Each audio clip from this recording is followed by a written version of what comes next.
저는 제 전공을 밝히는 게 조금 부끄럽게 여겨지는데요.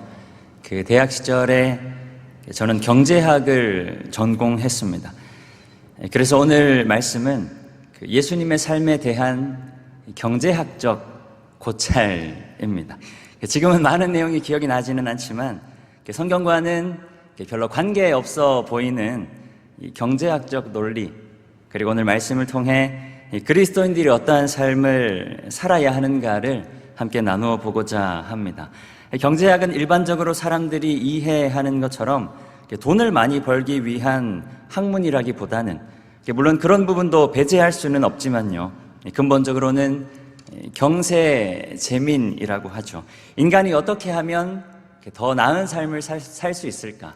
인간이 어떻게 하면 더 잘 살 수 있을까에 대한 학문입니다. 영어로는 economics, 헬라어 오이코노미아라는 단어에서 왔는데요. 그 집을 잘 관리하는 법 혹은 가정 경영을 의미합니다. 그러니까 경제학은 우리가 살아가는 가정과 사회를 어떻게 하면 더 잘 이끌어 나갈 수 있을까에 대한 고민에서 출발하는 것입니다. 경제학에서 전제하는 가장 기본적인 전제가 하나 있는데요. 바로 모든 인간은 이기적이다라는 것입니다. 우리가 일반적으로 이기적이다라고 표현한 것과는 약간의 의미적 차이가 있고요. 철저하게 자기 이익을 위해서 모든 사람들이 행동한다라는 말입니다. 그 이기적 유전자를 쓴 진화생물학자 리처드 도킨스라는 사람이 있는데, 이 사람은 인간의 이기성에 대해서 이렇게까지 이야기했습니다. 인간이 이기적인 것이 아니라 유전자가 이기적인 것이고, 이기적 유전자가 인간으로 하여금 끊임없이 이기적으로 행동하게 만든다. 제가 이 말을 듣고 무슨 말이지 싶었어요. 그런데 이런 말입니다. 인간은 이기적 의도를 가진 유전자의 생존 기계라는 건데요. 이 무슨 말이냐면, 인간이 단순히 이기적으로 행동하는 것을 넘어서 그 인간이라는 존재 자체가 이기적으로 행동하도록 만들어졌다라는 말입니다.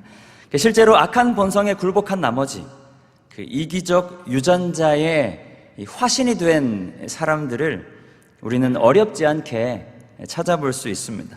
내가 살아남기 위해 남을 짓밟는다거나 혹은 부당한 이익을 취하는 사람들이 그렇습니다. 혹은 타인의 어려움을 보고 아무런 책임감도, 아무런 연민의 감정도 느끼지 못하는 사람들이나, 누가 어렵든 말든 나만 잘 되면, 나만 아니면 괜찮다라는 마음으로 살아가는 사람들 또한 그런 사람들입니다. 어쩌면 우리가, 혹은 어쩌면 내가 그런 사람인지도 모릅니다. 그런데 경제학자들이 발견한 한 가지 문제가 있는데요. 정말 모든 사람들이 자신의 이익만을 위해 행동하는가에 대한 문제입니다. 경제학자들이 가만히 보니까 모든 사람들이 반드시 이기적이어야 하는데 어떤 사람들은 이기적이지 않더라는 말이죠. 어떤 사람들은 이상하게도 이기적이 아니라 이타적으로 행동하더라라는 겁니다. 물론 다른 사람을 위해 행동하는 사람은 있을 수 있습니다. 그런데 그렇게 열심히 나보다 다른 사람을 위하는 삶을 살아가다 보면 나만 손해보고 있네 하는 생각이 들기 마련이고요. 그렇게 금세 자신의 손해를 확인하고 본능적으로 손해보지 않는 삶을 살아가야 정상이라는 거죠. 그러니까 이타적으로 행동하는 사람이 있을 수는 있어도 금방 사라져버리는 게 정상인데 그렇지가 않더라는 말입니다. 그래서 학자들이 의문을 갖기 시작합니다. 저 사람들은 왜 이기적으로 행동하지 않고 이타적으로 행동하는 거지? 거의 모든 사람들이 자기 만족을 위해 살아가는데 저 사람들은 왜 자기가 아니라 다른 사람의 만족을 위해서 살아가는 거지? 우리가 교회로 보면 이런 이야기입니다. 왜 아침부터 나와서 교회를 섬기는 거지? 왜 예배하는 거지? 무슨 이익이 있다고 예배하고 헌금하고 여러 가지 모양으로 자기 시간, 자기 노력을 들어서 섬기는 거지? 이상한 거예요. 그런데 더 이상한 일이 발생합니다. 이타적으로 행동하는 사람들이 사라지는 게 아니라 오히려 그들의 이타적인 행동이 다른 사람들에게로 전염되더라는 것입니다. 많은 경제학자들이 이에 대한 답을 찾아가기 시작합니다. 그 중에 수학으로 경제학을 연구하시는 최정규 교수라는 분이 계신데요. 이분이 이타적인 행동을 하는 사람들의 논문을 하나 쓰는데 그 제목이 바로 이타적 인간의 출현입니다. 이 논문이 어떤 논문인가는 중요하지 않고요. 굉장히 유명한 논문이긴 한데 중요한 건 이 논문에서 이야기하고자 하는 바가 무엇이냐 하는 건데, 결론만 말씀드리면 내 욕구를 채우는 행동보다 이타적인 행동이 나에게 더 큰 이익, 나에게 더 큰 만족을 가져다 준다라는 말입니다. 경제학에서 다루는 주제인 만큼 남을 위해 살아가는 인간이 나를 위해 살아가는 인간들보다 더 큰 효용 혹은 더 큰 만족을 느낀다라는 내용입니다. 이 진화생물학자 리처드 도킨스라는 사람이 이 부분에 대해서도 이야기를 해요. 인간의 이타적인 행동에 대해서 이렇게 말합니다. 인간은 유전자를 담는 그릇에 불과한데 인간의 이타적인 행위도 결국에는 유전자의 이익을 위한 것이다. 이 말도 제가 보고 무슨 말이지 했어요. 그런데 가만히 이해를 하다 보니 이런 말입니다. 사람들이 자신의 욕구를 끊임없이 채우는 것을 행복한 인생이라고 생각하지만 인간은 원래 그렇게 만들어진 존재가 아니라는 말입니다. 나를 위해 살아가도록 만들어진 존재가 아니라 오히려 나만을 위한 삶을 살아가는 것보다 다른 사람을 위하는 행위가 있어야 그 삶이 더 행복할 수 있다라는 말입니다. 인간이 그렇게 행동한다라는 게 아니라 인간이 원래 그렇게 살아가도록 만들어진 존재다라고 이야기하는 것이죠. 그런 이타적 인간의 표본이 바로 예수 그리스도입니다. 바울은 빌립보 교인들과 그리고 우리 그리스도인들에게 이타적 인간의 표본 예수 그리스도를 본받으라, 예수의 마음을 너희 안에 품으라 라고 이야기합니다. 오늘 본문 6절에서 8절까지 말씀 우리 한 목소리로 함께 읽겠습니다. 그는 근본 하나님의 본체시나 하나님과 동등됨을 취할 것으로 여기지 아니하시고 오히려 자기를 비워 종의 형체를 가지사 사람들과 같이 되셨고 사람의 모양으로 나타나사 자기를 낮추시고 죽기까지 복종하셨으니 곧 십자가에 죽으심이라. 구체적으로 바울이 어떤 마음을 품으라 이야기하는 것인가? 원래는 하나님과 본체이시지만 하나님과 동등으로 여김받지 않으시고 오히려 종의 모습으로 자기를 낮추시되 죽기까지 복종하신 것을 배우라는 것입니다. 예수님의 이타적인 행동은 꿀벌을 통해서 우리가 조금 잘 이해할 수 있는데요.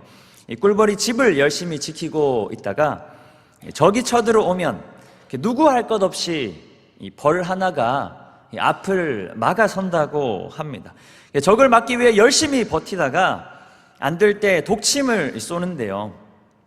이 꿀벌이 독침을 쏜다고 다 죽는 건 아니지만 이 꿀벌이 독침을 쏘게 되면 거의 죽는다고 합니다. 그러니까 목숨을 건 행동이라는 거죠. 죽을 확률이 굉장히 높다라는 겁니다. 그러니까 꿀벌이 자신을 죽여서라도 자기 집을 혹은 자기 식구들을 혹은 자기 동료들을 지킨다라는 이야기인데요. 예수님의 이타적인 행위가 바로 이런 겁니다. 그냥 남아서 돕는 게 아니라 그냥 여유가 있어서 돕는 게 아니라 내가 굶어서라도 다른 사람의 배는 채워야 하는 삶입니다. 내가 헐벗어서라도 다른 사람은 입혀야 하는 삶이고 그리고 내가 죽어서라도 다른 사람은 살려야 하는 삶입니다. 그래서 한 목사님이 예수님의 삶을 자기가 없는 삶이라고 이야기합니다. 특별히 가진 것도 없고 더 가지려고도 하지 않았습니다. 자신의 욕구를 내세우기보다 다른 사람의 필요를 채우기 위해서 자신의 생을 다했습니다. 그리고 결정적으로 자신의 목숨까지도 자기 것으로 주장하지 않는 이 삶을 사셨다. 원래 예수님은 근본 하나님의 본체이신 자신의 모습을 버리지 않으셔도 됩니다. 하나님과 동등됨을 당연하게 주장하실 수도 있었습니다. 다른 사람을 돕지 않으셔도 되고, 돕더라도 적당히 자신을 돌보셔도 되는데 꼭 죽으면서까지 그렇게 하시지 않아도 되는데 그렇게 목숨을 바쳐서 자신의 삶을 드린 것입니다. 자기가 완전히 배제된 삶이라는 거죠. 그런데 아이러니하게도 그런 삶을 완전히 자기를 이루신 삶이라고 이야기합니다. 목숨도 아끼지 않으시고 자기 인생을 다른 사람들을 위해 하나님의 뜻을 위해 던지심을 통해 하나님의 뜻을 이루셨기 때문입니다. 이 땅을 향한 하나님의 구속하심, 이 땅을 이끌어 가시는 하나님의 뜻과 계획을 위해 자기 자신을 그대로 내어드린 것이다. 오늘 본문 9절에서 11절 말씀 함께 읽겠습니다.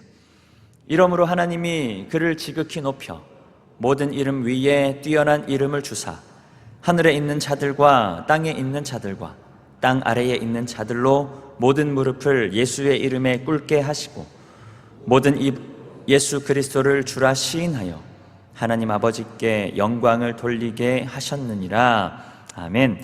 하나님의 뜻을 위해 자기 자신을 버리고 이타적인 삶을 살아냄을 통해 마침내 하나님의 구원을 이루어내신 예수 그리스도를 하나님께서 높이셨다라는 것입니다.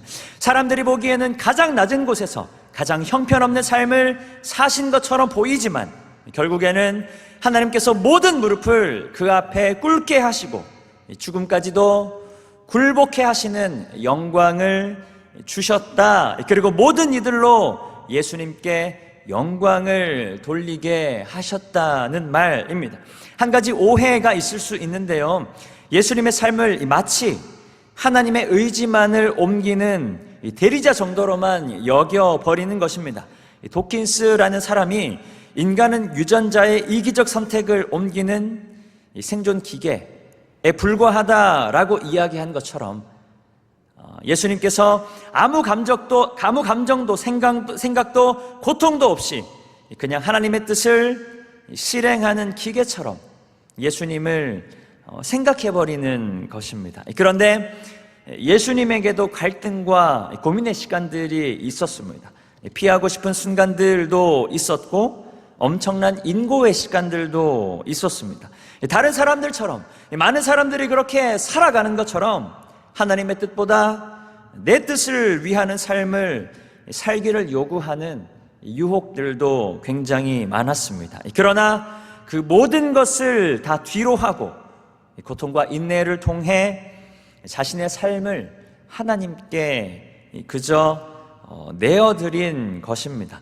그래서 다른 사람들을 이롭게 하는 행동, 이타적 행동을 위한 그리스도인들의 인고를 우리에게도 요청하는 것입니다. 성경은 그것을 우리가 짊어져야 할 십자가라고 이야기합니다.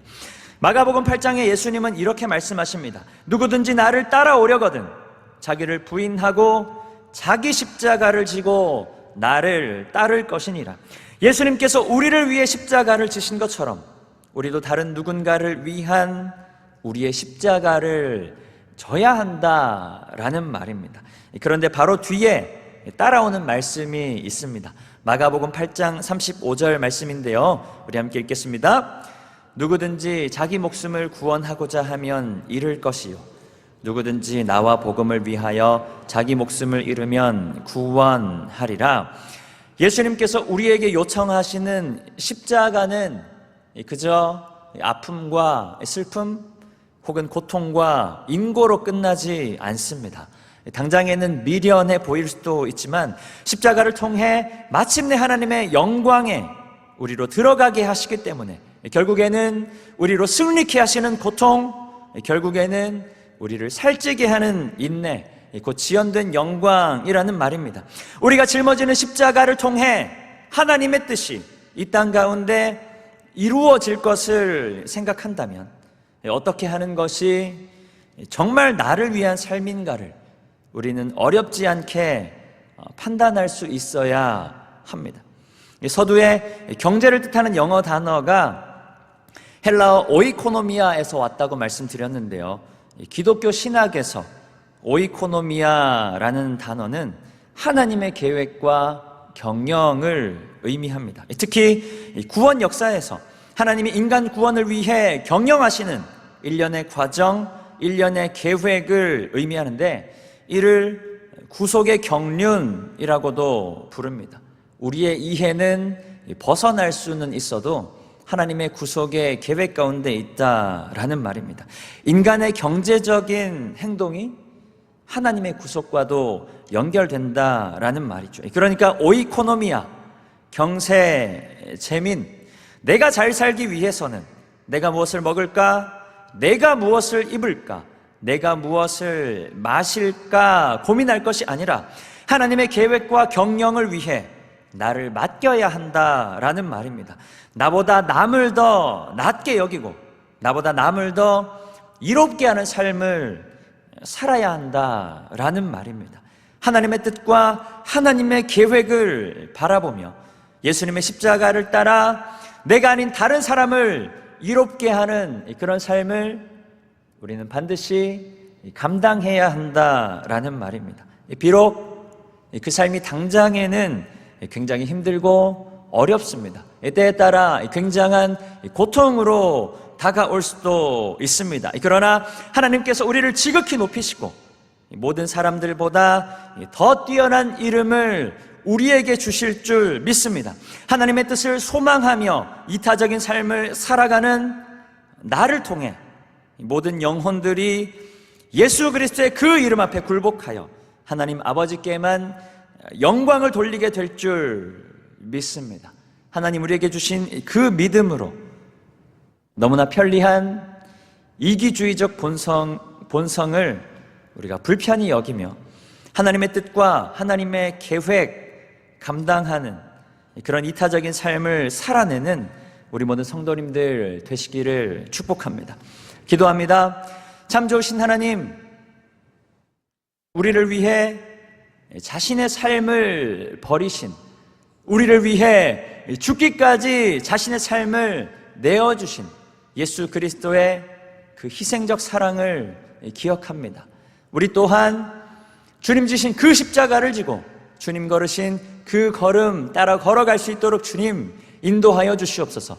때로는 고통이, 때로는 아픔과 슬픔이 우리 앞을 가로막을 때도 있지만 그럼에도 하나님 우리를 영화롭게 하실 것을 기대하고 소망하며 나를 위한 것이 아니라 다른 사람들을 위하는 인생을 살아가며 그렇게 나를 통해 예수 그리스도를 드러내는 우리 모든 성도님들 되게 하여 주시옵소서. 감사드리며 살아계신 예수 그리스도의 이름으로 기도드립니다. 아멘.